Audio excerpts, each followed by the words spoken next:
तो जैसा कि पिछले एपिसोड में हमने देखा था, लिटिल फेरी के बॉडी के अंदर जो पॉइजन था वो फिर से अनकंट्रोल हो जाता है, क्योंकि इसकी जो बॉडी है वो पॉइजनस बॉडी है।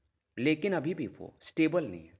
और जब भी इसकी बॉडी ऐसा होती है, अनकंट्रोलेबल होती है, और अगर ये एक्सप्लोड कर जाए तो 1000 मील के एरिया में जो भी लोग होंगे सभी मारे जाएंगे। अब आगे एपिसोड की शुरुआत में हमें ग्रैंड एल्डर को दिखाया जाता है, जो कि फिलहाल यहाँ पर एक बैरियर लगा के थे ताकि पॉइजनस गैस बाहर ना जा सके। और यहाँ पर जाओयान की एंट्री होती है। फिलहाल ये इनसे पूछ रहा था कि लिटिल फेरी का कैसा चल रहा है, क्या वो ठीक तो है। और बदले में ग्रैंड एल्डर भी कहते हैं फिलहाल तो मुझे कुछ उम्मीद के लायक नहीं दिख रहा है, और मैं भी खुद अंदर नहीं जा सकता, क्योंकि जहाँ पर वो है वहाँ पर जो पॉइजनस गैस है बहुत ज़्यादा इंटेंस है। लेकिन जाओयान यहाँ पर यह मानता नहीं है और सीधा अंदर चला जाता है। और हमें यहाँ लिटिल फेरी को दिखाया जाता है, जो कि इस समय काफ़ी पेन में थी। जाओयान इसके पल्सेस को चेक करता है और इसे ये समझ में आता है कि जो पॉइजनस गैस है धीरे धीरे इसके माइंड में भी एंटर कर सकता है। बॉडी में तो फैल ही रहा है। लिटिल फेरी यहाँ पे जाग जाती और जाओयान को जाने को कहती, बट ये कहता है कि मेरी चिंता मत करो, मेरे पास फायर शील्ड है, क्योंकि भाई के पास फायर बॉडी है बेसिकली एक तरह से। और लिटिल फेरी इस समय इसके कंधों पे तो थी, पर फिलहाल थोड़े पुराने दिन याद करती है, थोड़ी इमोशनल भी थी कि जो मैंने तुम्हारे साथ समय बिताया, मुझे थोड़ी खुशी मिली, और तुम वैसे भी मेरे पहले फ्रेंड हो, और शायद आखिरी भी। और लिटिल फेरी से समझा रही थी कि जब मैं ठीक हो जाऊंगी तो फिर हम मिलते हैं। पर जायोयान भी कहता टेंशन मत लो, मैं कोई ना कोई और तरीका तुम्हारे पॉइजन को कंट्रोल करने का ढूंढ ही लूंगा। अब जाओयान इस कमरे में ऐसा घूम रहा था, काफ़ी टेंशन में था। और लिटिल फेरी जब ये देखती है तो इसे भी थोड़ा अच्छा लगता है कि कोई अगर आपकी केयर करे तो अच्छा तो लगता ही है। और जाओयान अलग अलग तरीके सोच रहा था, जैसे बोधिसत्वा यूज़ करना है या फिर स्कॉर्पियन को। लेकिन इतने कम समय में मैं इन चीज़ों को ढूंढूंगा कैसे। पर तभी इसके अंदर से गोलू अंकल की आवाज़ आती है। मतलब मैं भी उनका नाम भूल गया हूँ, शायद डाउजुन टियान है वो। और वो कहते हैं कि अच्छा पॉइजनस कैलामिटी बॉडी है क्या इसकी। और ये भी कहते हैं कि मुझे नहीं लगा था कि मैं ऐसी बॉडी अपने लाइफ में दूसरी बार दिखूंगा। अब जायवान भी कहता है सीनियर टियान हो, कि आपको पता है इसका कोई उपाय है। और ये बताते हैं कि इनका कोई फ्रेंड था, या जो भी लड़का या लड़की हो, उसके पास भी सेम बॉडी थी, और उसके पॉइजन बॉडी से ब्रेक ना करे उसके लिए इन्होंने एक सीलिंग लगाया था, ताकि इसे 3 सालों तक और डिले किया जा सके। टियानो आगे बता ही रहे थे, मतलब उनका इशारा ये था कि लेकिन हुआ क्या, 3 सालों बाद शायद वो मर गई होगी। पर तभी जावियान कहता है कि वो सीलिंग मेथड क्या आप मुझे सिखा सकते हो। और जुनजे फिलहाल यानी टियानो इसे एक्सप्लेन करते हैं। और जावियान आके इसे बताता है कि तुम्हारे पॉइजनस बॉडी को कुछ समय के लिए सप्रेस किया जा सकता है हेवनली फ्रेम के थ्रू। अब लिटिल फेरी भी काफ़ी खुश थी, पर जाओयान थोड़ा सा हिचक रहा था। और उसका ये भी कहना था कि हालांकि मैं इसमें पॉइजनस हो सकता हूँ, मतलब मुझे भी थोड़े से पॉइजन को झेलना पड़ेगा, लेकिन कोई फ़र्क नहीं पड़ता है। और जाओयान इस प्रोसेस को शुरू करता है, और लिटिल फेरी इस दौरान काफ़ी पेन फील कर सकती थी। और पेन इतना ज़्यादा था कि अपनी उंगली को ही अपने दांत से दबा के रखी थी। इवन ब्लड को देखा जा सकता है। जाओयान फिलहाल उस सीलिंग टेक्निक को एक्टिवेट कर चुका था, और लिटिल फेरी भी खुद को कंट्रोल करके रखती है। पर अचानक से वो जो पॉइजनस बॉडी था इसका, मतलब पॉइजन, फिर से एक्टिवेट हो जाता है। बेसिकली एक प्रकार का काउंटर अटैक था, और ये जो ऑरा थी जाओयान को घेरने लगती है। लिटिल फेरी भी इस दौरान लगातार खुद को कंट्रोल कर रही थी कि ये ब्रेक ना करे। और वहीं जाओयान भी सीरियस था कि कुछ भी हो जाए सक्सेस तो प्राप्त करना ही है।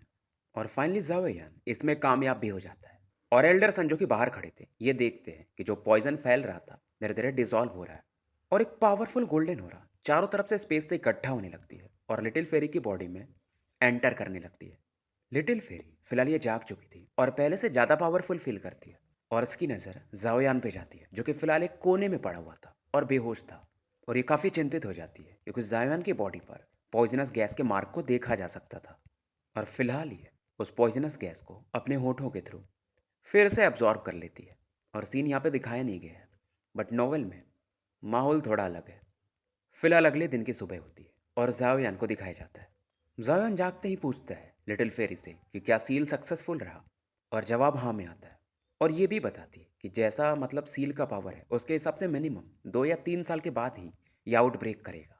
जावियान भी कहता है फिर तब तक तो हम जो स्काई पॉइजन स्कॉर्पियन ये ढूंढ रहे हैं शायद वो मिल भी जाए, जो कि शायद एक परमानेंट सॉल्यूशन हो सकता है। और जब ये दोनों बाहर आते हैं तो ग्रैंड एल्डर से मिलते हैं, और एल्डर भी हैरान थे, क्योंकि लिटिल फेरी का पावर लेवल फिर से एडवांस कर चुका था और अब ये डाउ जोंग के 5th स्टार पे पहुंच चुकी थी। अब यहाँ पर जिया, सेकंड ब्रदर और एक और इसके साथ एक लड़की आती है और ये लोग जायोन की हालत जानने में ज़्यादा इंटरेस्टेड थे। और जायोन बताता भी है कि मैं ठीक हूँ, पर जाने से पहले मुझे एक इम्पॉर्टेंट मैटर को निपटाना पड़ेगा। सीन शिफ्ट होता है और हमें एक माउंटेन रेंज को दिखाया जाता है। इसके आसपास भी बहुत सारे ऐसे पहाड़ थे और जाओयान इस जगह पे इसलिए आया था क्योंकि इसे ग्रेड 7 का एक पिल रिफाइन करना था। और जाओयान से ज़्यादा बेकरार जिया थी कि शुरू करो, कब करोगे। और यहाँ पर जाओयान पहले खुद को शांत करता है, मेडिटेशन करता है और फाइनली पिल रिफाइनिंग का प्रोसेस ये शुरू कर देता है। और जो पहला प्रोसेस होता है, यानी हर एक इंग्रेडिएंट्स को सही से मर्ज करना, पहले उन्हें गलाना, और वो प्रोसेस ये बहुत ईजिली कर लेता है। और जावियन फिलहाल हेवनली सोल मेल्टिंग ब्लड को भी इसमें यूज़ करता है ताकि एलेक्सियर की क्वालिटी को, यानी पिल की क्वालिटी को और बढ़ाया जा सके। और जो सबसे बड़ा प्रॉब्लम आता है दो इंग्रेडिएंट्स को मिलाने में आता है, क्योंकि उनका अपना एक खुद का रिजेक्शन होता है, मतलब एक मटेरियल दूसरे मटेरियल से मिलना नहीं चाहता है। और जिस बीस्ट का ये ब्लड यूज़ कर रहा था उसे ये मानो ल्यूजन के फॉर्म में दिखता है, बेसिकली ये उसका रेजिस्टेंस फोर्स था। अब ये सब चीज़ें हालांकि लोगों को दिखती नहीं है, बट ये लोग फील तो कर सकते हैं कि बेसिकली वो रेजिस्टेंस फोर्स है। और ग्रैंड एल्डर कहते भी हैं कि इसमें हम कोई मदद नहीं कर सकते। पर जिया मानती नहीं है, ये सीधा आगे जाती है कि ये वही बड़ी चिड़िया है। और इधर जाओयान टेंशन में था क्योंकि ये प्रेशर फील कर रहा था और अगर ऐसा चला तो इसका ये जो ब्लड पिल है, हेवनली सन सोल फ्यूजन पिल, ये बनेगा नहीं। पीछे से जिया आती है और एक पावरफुल पंच से ये जो भी इल्यूजन क्रिएट हुआ था, शैडो क्रिएट हुआ था, उसे तुरंत ही डिस्ट्रॉय कर देती है। और ये बताती भी है कि ये जो मॉन्स्टर थी, यानी जो चिड़िया थी, इसका ब्लड लाइन काफ़ी स्ट्रांग था, तो तुम्हारे लिए फिलहाल आसान नहीं था उससे छुटकारा पाना। और वो चिड़िया फिर से प्रकट होती है। इधर आसमान में बिजली भी कड़क रहा था। वहीं जिया अपने थर्ड आई पे फोकस करती है और अपने ब्लड को जावियान को बोलती है इसे यूज़ करो। और ये भी बोलती है मुझे नहीं पता ये कौन से प्रकार की चिड़िया है या मॉन्स्टर है, लेकिन मेरा ब्लड लाइन इसे सप्रेस कर सकता है, मुझे ऐसा लगता है। अब जो रेजिस्टेंस फोर्स आ रहा था उसमें जायोयान इसके ब्लड को यूज़ करता है और पलक झपकते वो जो चिड़िया थी जिसका रेजिस्टेंस फोर्स इस पिल को नहीं बनने दे रहा था, वो डिसॉल्व हो जाता है। जावियान इसे थैंक्स बोलता है पर ये बोलती है ये सब छोड़ो, तुम पिल बनाओ, मुझे टेस्ट करना है। अब जावियान भी सोचता है यार ये पिल ये तो इसके लिए है भी नहीं, ये तो उस मोहतरमा के लिए है। और जाओयान इस दौरान पुराने ख्याल में खो जाता है। सामने इसके काइलिन को देखा जा सकता है और इसमें जो जावियान का सोल पावर था मानो पहले से काफ़ी बढ़ चुका था। इवन जो स्पेस में पक्षियाँ उड़ रही थी या नदी में मछलियाँ तैर रही थी, ये सबको फील कर सकता था। इसके लिए हर एक चीज़ मानो स्लो हो चुका था। और ग्रैंड एल्डर भी कहते हैं ये संकेत है कि ये जो पिल रिफाइन कर रहा है वो सक्सेसफुल होगा ही। समय बीतता है, आसमान में काले बादल छा जाते हैं, बिजलियां कड़कने लगती हैं। और इवन जो जियानान एकेडमी थी वहाँ पे जो एल्डर्स थे, खास करके वो जो एंसेस्टर्स थे, उन्हें भी दिखाया जाता है कि यार ये हेवन और अर्थ में चेंज हो रहा है। और ऐसा पावर लंबे समय में इन लोगों ने भी फील नहीं किया था। इसे पिल थंडर कहा जाता है और ये तभी अपीयर होता है जब आप कोई भी ग्रेड 7 का पिल रिफाइन कर पाओ। और जाओयान को अपने टीचर का याद आता है क्योंकि इनके टीचर ने कहा था कि जब तुम ग्रेड 7 का पिल रिफाइन करने लगोगे तो पिल थंडर खुद ब खुद अट्रैक्ट होगा ही। हालांकि इसके टीचर ने अपना सोल मार्क इस पे छोड़ा था, लेकिन फिलहाल वो इस दिन को जावियान के साथ फील नहीं कर सकते थे। और जावियान चाहता था कि जब ये ऐसा रैंक अप पिल रिफाइन करे तो इसके टीचर इसके साथ हो। अब जावियान ये जो थंडर था उससे फाइट करने लगता है। बाकी लोग चिंतित थे पर अपनी जिया वो तो और ज़्यादा एक्साइटेड थी।